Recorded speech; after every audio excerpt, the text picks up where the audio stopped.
Hello students, welcome back to my channel learn by practice. बेटा आज मैं आपको डिटरमिनेंट की एक्सरसाइज 4.2 करवा रहा हूँ। एग्जाम्पल से स्टार्ट करते हैं। एग्जाम्पल नंबर 11 है। देखो, इसमें हमें ना प्रूफ करना है। आप चाहे आप डिटरमिनेंट प्रॉपर्टी जो मैंने बताई थी लास्ट वीडियो में, आप उससे प्रूफ कीजिए। चाहे आप इसको क्या नाम है ऑपरेशंस मैंने इसमें बताए थे आपको। जैसे मैट्रिक्स में मैंने ऑपरेशन करवाया था, इनवर्स बनाते समय हम कुछ ऑपरेशंस लगाते थे। रो और कॉलम में कुछ ऐड कर दिया, कुछ मल्टीप्लाई करके ऐड कर दिया, सब्ट्रैक्ट कर दिया। हमें आइडेंटिटी मैट्रिक्स बनानी पड़ती थी 3.4 एक्सरसाइज में, मैट्रिक्स में, अगर आपको याद हो तो। उसी तरह के हमें ऑपरेशन लगाने हैं और इस चीज को इसमें कन्वर्ट करना है। वो आप सोच रहे डिटरमिनेंट का साइन है सर, डैट डिटरमिनेंट निकाल दे तो आ जाएगा क्या? बेटा डैट डिटरमिनेंट्स निकाल लोगे तो उसमें काफ़ी लेंथी हो जाएगा। तो आपको क्या करना है, कोशिश करनी है ऑपरेशन लगा के इसमें कम से कम नंबर ऑफ जीरोस बढ़ाने हैं। किसी भी रो में और कॉलम में अगर आपने 2 जीरो कर दिए तो उसके बाद आप डिटरमिनेंट निकालना बहुत ईजी पड़ जाएगा। तो आपका पहले एम है किसी भी रो में या कॉलम में 2 जीरोस बनाने हैं। अगर 2 जीरो नहीं बन पा रहे हैं तो 1 जीरो से भी काम चल जाता है। उसके बाद उसको एक्सपेंड कर दो, ठीक है, along any row any column as you wish. तो मुझे दिख रहा है साफ साफ जैसे ए 2a और 3a है। अगर मैं ऑपरेशन लगाता हूँ एक 2 की मल्टीप्लाई करके इसमें से माइनस कर देता हूँ तो ये जीरो बन जाएगा। फिर 3 की इसमें मल्टीप्लाई करके इसमें से माइनस कर दूंगा R3 में से तो ये भी जीरो बन जाएगा। तो साफ साफ एक ऑपरेशन नजर आ रहा है यहाँ पे। R2 में लगाइए पहले ऑपरेशन। R2 के लिए R2 में से माइनस कर दीजिए 2R1 तो ये जीरो बन रहा है। कोई भी कॉलम या कोई भी रो में जीरो बनाना है आपको। तो R3 के लिए जैसे अब मैं R3 में से माइनस कर दूंगा, इसमें से 3 की मल्टीप्लाई करके इसमें से माइनस कर दूंगा तो 3a माइनस 3a तो जीरो हो जाएगा। 3 की R1 में मल्टीप्लाई कर दो। तो ये 2 ऑपरेशन मैंने इसमें लगा दिए हैं। देखो क्या होता है, रिजल्ट क्या मिलता है। LHS लेके चल रहे हैं मैडम, LHS लेके चल रहे हैं।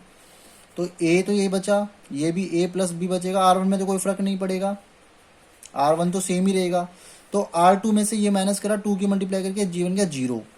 अब इसमें से 3a प्लस 2b में से मतलब 3a प्लस 2b में से 2 की मल्टीप्लाई करो। देखो यहाँ रफ में कर लो, 3a plus 2b minus 2a minus 2b, तो क्योंकि माइनस साइन चेंज हो जाएंगे। 3a माइनस 2a क्योंकि 2 की मैंने मल्टीप्लाई कर दिया इसमें। 3a minus 2a a, 2b minus 2b cut गया तो a बच गया। ऐसे इसमें से इसको माइनस करो, 2 की पहले में मल्टीप्लाई कर दो। 4a में से 2 गया 2a, 3b में से 2b गया b, 2c में से 2c गया क्योंकि 2 की मल्टीप्लाई करूंगा तो जीरो हो जाएगा। तो 2a प्लस b बच गया। अब ऐसे यहाँ पे मल्टीप्लाई करो 3 की और इसमें से माइनस कर दो तो जीरो आ गया। 3 की इसमें मल्टीप्लाई कर इसमें से माइनस करोगे तो 6 से माइनस 3 है 3a और 3b माइनस 3b जीरो। इसमें से इसको माइनस करो, 10a माइनस 3a 7a, 6 से 6b minus 3b plus 3b, 3c minus 3c zero. तो ये आ गया रिजल्ट। अब आपको बेटा इसमें 2 जीरो मिल गए C1 में, तो क्या कर दो आप इसका डिटरमिनेंट निकाल दो। अब एक्सपेंड बाय C1, जिसमें नंबर ऑफ जीरो ज्यादा होना उसको एक्सपेंड करते हैं। तो नंबर ऑफ जीरोस कॉलम 1 में आ रहे हैं, ये कॉलम 1 है। तो हम क्या करेंगे, एक्सपेंड कर देंगे, एक्सपेंड बाय कॉलम 1, कॉलम 1 को एक्सपेंड कर देंगे क्योंकि इसमें नंबर ऑफ जीरो ज्यादा आ रहे हैं। तो A निकाल दो डिटरमिनेंट A। हम क्या करते थे, डिटरमिनेंट कैसे निकालते हैं, -1 की पावर, ये इवन नंबर है, इवन पे आ रहा है, A1 1 है क्योंकि ये एलिमेंट। तो 1 प्लस 1 इंटू ए इंटू ब्रैकेट में इसको हाइड किया और इस कॉलम को हाइड किया तो क्या बच गया, इन दोनों की मल्टीप्लाई कर दिया क्रॉस, माइनस। तो -1 की पावर 1 प्लस 1 2 हो गया तो इवन हो गया 1, ये पॉजिटिव हो जाएगा। तो ए बच गया यहाँ पे 7a square 3ab minus 3 2 6a square minus b minus 3ab। तो 3ab से 3ab cancel, a into 7a square minus 6a square a square, ये आ गया बेटा a क्यूब। ये RHS आ गया आपका। यही आपको प्रूफ करना था, हैंस प्रूफ्ड। एग्जाम्पल नंबर 12 है बेटा। एग्जाम्पल नंबर 12 में क्या करना है, विदाउट एक्सपेंडिंग, इसने साफ साफ लिख दिया क्वेश्चन में, विदाउट एक्सपेंडिंग, बिना एक्सपेंड किए आपको प्रूफ करना है, इस डिटरमिनेंट को इक्वल टू जीरो लाना है। विदाउट एक्सपेंडिंग मतलब हम डिटरमिनेंट नहीं निकाल सकते, जैसे हम किसी भी रो कॉलम को एक्सपेंड करके डिटरमिनेंट निकाल सकते थे, वो नहीं करना। बाकी प्रॉपर्टी से आप लगा सकते हो, प्रॉपर्टीज में यूज करके डिटरमिनेंट लगा सकते हो, ऑपरेशन लगा सकते हो। तो ऑपरेशन मुझे समझ में आ रहा है कि अगर मैं R1 प्लस R2 को ऐड करूं तो ये X plus Y plus Z, ये भी X plus Y plus Z, ये भी X plus Y plus Z बन जाएगा।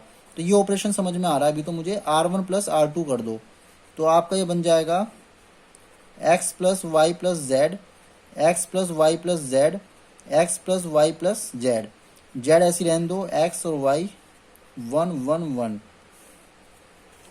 अब देखो बेटा, अगर मैं इस पूरे रो में से x plus Y plus Z common ले लेता हूं इस R1 में से, taking common x plus Y plus Z from R1, तो क्या बचा,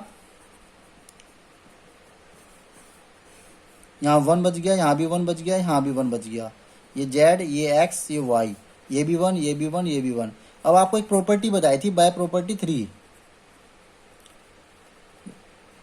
लास्ट वीडियो में अगर आपने प्रॉपर्टी नहीं देखी बेटा, तो इससे पहले आप प्रॉपर्टी देख लीजिए 4.2 करने से पहले, नहीं तो ये आपको एक्सरसाइज एग्जाम्पल समझ में नहीं आएंगे।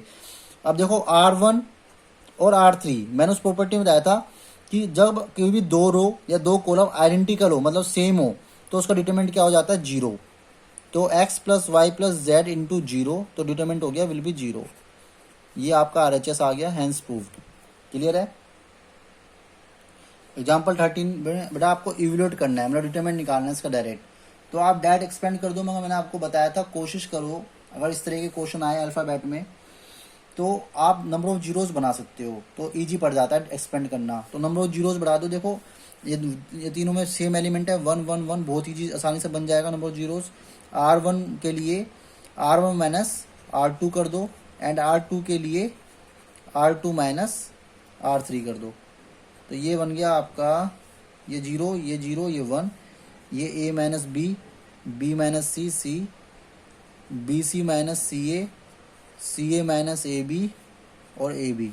देखो बेटा R1 में से R2 माइनस कर दिया, R2 में से R3 माइनस कर दिया, ये दोनों 0 बन गए। अब इसको कर सकते हो आप एक्सपेंड, मगर इससे भी पहले देखो C कॉमन आ रहा है इसमें, थोड़ा और इजी कर दो थोड़ा सा, ताकि और इजी पड़ जाए। देखो माइनस C कॉमन लेता हूँ तो बेटर रहेगा। क्यों बेटर रहेगा, माइनस C कॉमन क्यों लिया, क्योंकि यहाँ देखो अगर C कॉमन लेता तो B माइनस A आता, ओके, मगर यहाँ पे क्या था, A माइनस B था, तो मैंने क्या करा, माइनस C कॉमन ले लिया, ताकि ये भी A माइनस B बन गया। अब मैं दोनों में से A माइनस B कॉमन ले लूँगा, और यहाँ पे कॉमन ले लूँ माइनस का A, तो ये बन जाएगा बेटा B माइनस C। क्लियर है। और ये A भी रहने दो। अब R1 और R2 में से, R1 में से A माइनस B कॉमन आ रहा है, R2 में से B माइनस C कॉमन आ रहा है, तो ले लो taking common A minus B and B minus C from R1 and R2। इससे बेटा थोड़ी कैलकुलेशन इजी पड़ जाती है, जितना सिंप्लीफाई करोगे उससे थोड़ा कैलकुलेशन इजी हो जाती है। यहाँ क्या बच गया, 0 0 1 1 1 C minus A A B। अब इसको एक्सपेंड कर दो along the C1, expand along C1, तो ये आ गया बेटा A minus B minus C। ये तो दो जीरो हैं, तो जीरोस तो लिखेंगे नहीं, सीधा इस वाले एलिमेंट को लेंगे। 1 यहाँ पे 1 है, तो ये कौन सा एलिमेंट है, 3 1, R3 है ना ये, और कॉलम 1 है, तो ये हो गया माइनस 1 3 1, 3 प्लस 1 यहाँ पे इंटू 1, यहाँ ब्रैकेट, इसको ऐड करेंगे, इसको ऐड करेंगे, 1 into minus A minus minus into 1 plus C हो जाएगा बेटा ये। ठीक है, तो ये आ गया आंसर आपका A minus B minus C, minus 1 की पावर 4 1 हो जाएगा, 1 इंटू 1 1, C माइनस A। ठीक है, ये आपका आंसर आ गया डिटरमिनेंट का। ये दो जीरो थे तो हम जीरो करेंगे, अगर हम स्पेंड करते हैं तो वही आना है, जीरो ही आ जाएगा, इसलिए मैंने सीधा इसको लेके 1 को लेके एक्सपेंड कर दिया। ये आपका आंसर आ गया बेटा। देखो एग्जांपल नंबर 14 क्या कह रहा है, इसको हमें प्रूफ करना है इसके इक्वल में। तो देखो हमने क्या कहा था, जीरो बनाने की कोशिश करो अगर हो सके तो पॉसिबल। R1 के लिए, R1 में से मैं माइनस कर दूं, B प्लस C में से माइनस कर दूं, क्या इन दोनों को ऐड करके, R2 प्लस R3 को ऐड कर दो, पहले B प्लस C को ऐड करो, फिर इसमें से माइनस कर दो, तो ये जीरो बन जाएगा, एक तो जीरो बन ही जाएगा। तो ठीक है, ये जीरो बन गया। अब यहाँ पे क्या आएगा बेटा, ए में से क्या माइनस करना है, इन दोनों को ऐड करके। तो यहाँ पे रफ में करके देख लो, ए में से माइनस करना है इन दोनों को ऐड करके। क्या ऐड करा, -2c माइनस ए से कट गया, माइनस का 2c आ गया। हम सिर्फ R1 में चेंज करेंगे, ठीक है। अब इसमें से माइनस करना है इन दोनों को ऐड करके, तो ए से कट गया, माइनस का 2b आ गया।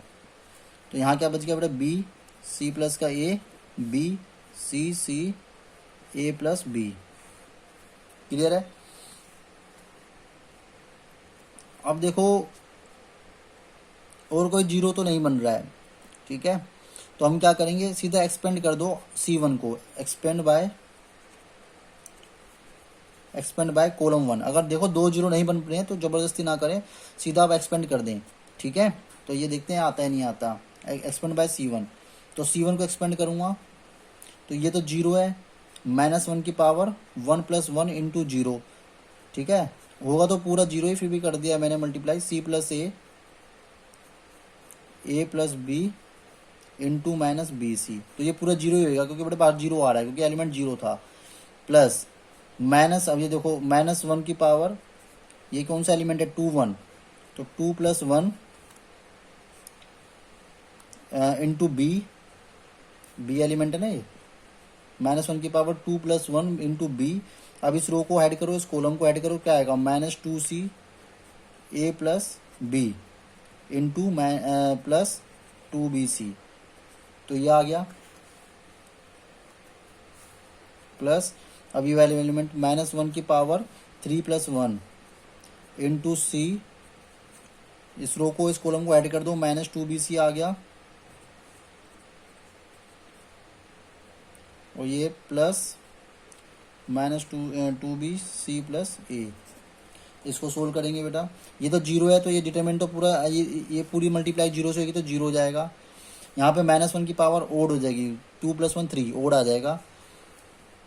तो -b लिखेंगे इसको। अंदर क्या चल रहा है, -2ac -2bc + 2bc।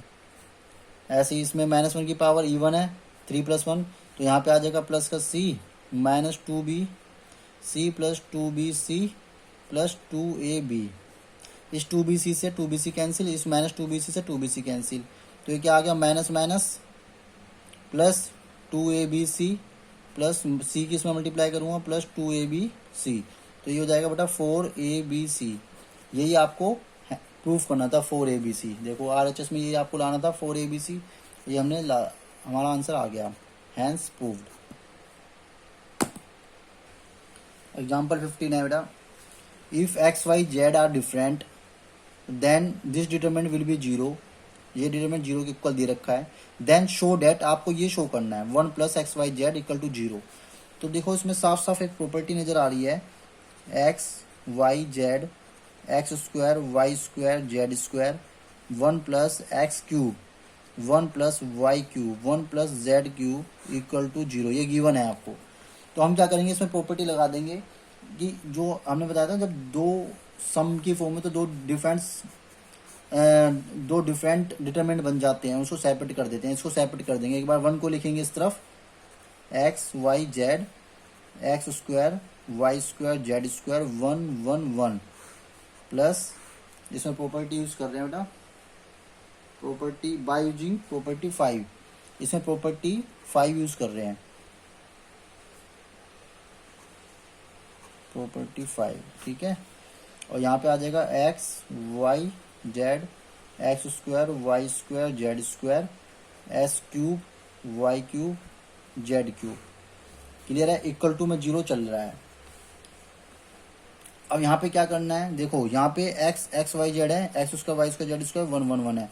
इसमें से भी R1 में से x, R2 में से y और R3 में से z कॉमन ले लो।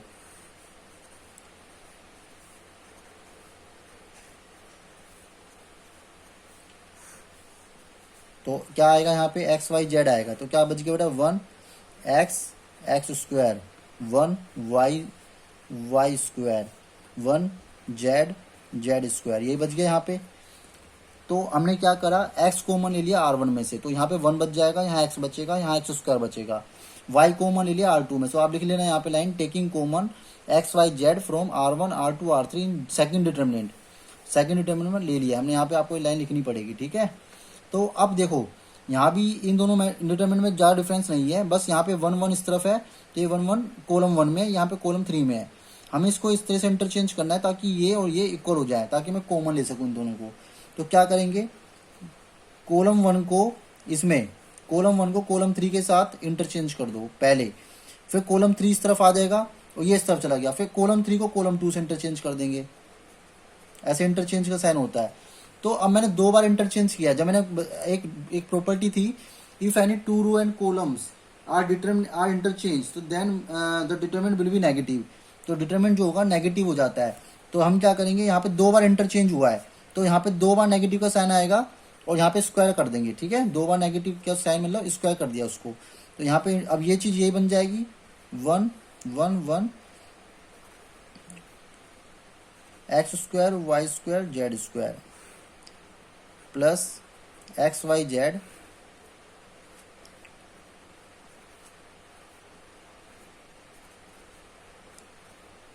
आप ये बात समझ गए ना कि नेगेटिव 2 बार क्यों आया है। मैंने 2 बार इंटरचेंज किया, 2 बार आईएनटी लगाई है, ये 2 बार मैंने प्रॉपर्टी यूज करी है। C1 को C3 में इंटरचेंज किया तो डिटरमिनेंट जो होता है वो नेगेटिव हो जाता है।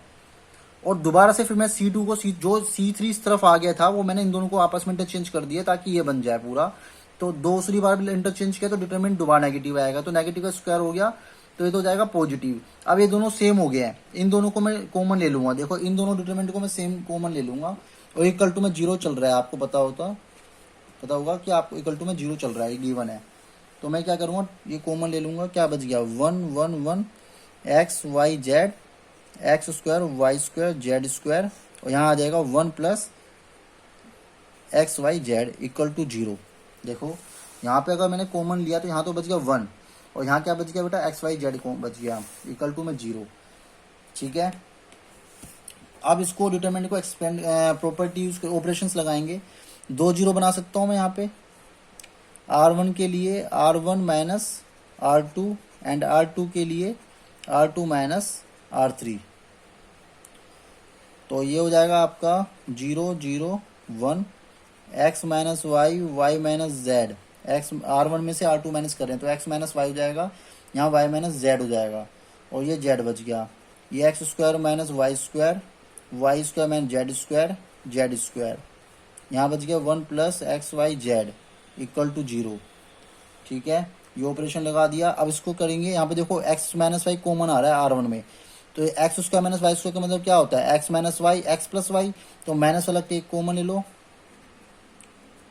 Taking common x minus Y from R1 and y minus Z from R2 and y minus Z from R1 and R2। तो यहाँ आ गया बेटा आपका x minus Y Y minus Z, ये हो गया 0 1 x plus Y 0 1 y plus Z 1 Z Z square. ठीक है, यहाँ तक क्लियर हो गया। अब इसको एक्सपेंड कर दो, क्योंकि 2 0 बन गया तो हम डिटरमिनेंट एक्सपेंड कर सकते हैं। तो expand by column 1, expand by column 1 X minus Y Y minus Z and यहाँ पे लिखेंगे 1 क्योंकि एलिमेंट क्या इवन ही आएगा।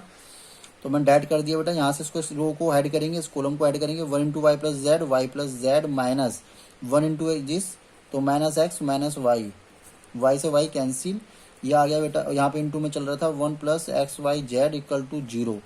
तो ये आ गया X minus Y Y minus Z minus X 1 plus X Y Z equal to 0। अब इसमें क्वेश्चन में एक लाइन लिखी हुई थी कि X Y Z are different, मतलब कि X does not equal to Y does not equal to Z and Z does not equal to X. इसका मतलब ये हुआ अगर ये दोनों इक्वल होते तो यहाँ पे डिटरमिनेंट 0 हो जाता और ये पूरी टर्म 0 बन जाती।